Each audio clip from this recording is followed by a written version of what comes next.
Ja tässä toinen suomalainen, josta lähetyksemme alussa oli jo puhetta. Euroopan mestaruuskisojen pronssimitalinainen Kiira Korpi.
Vangitseva esiintyjä Kiira on nuoresta iästään huolimatta. Hänhän on vasta 18-vuotias.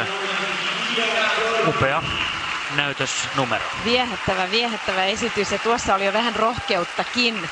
Tyylikkäästi laadittu ohjelma Kiiralle, joka todella voi olla onnellinen musiikin sanojen tapaan. Pronssimitali näissä Euroopan mestaruuskilpailussa on kyllä upeaa hänelle ja kaikille meille suomalaisille.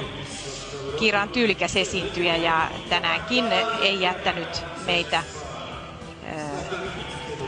millään tavalla kylmäksi. Myös tuo vaikeus näkyy, joka hän hallitsee. Teknisesti hyvä ohjelma myös tänään. Ja nyt kun molemmat suomalaisnaiset ovat jo luistelleet, niin jatketaan vielä sen verran Suomi-teemaa. Ei pidä unohtaa myöskään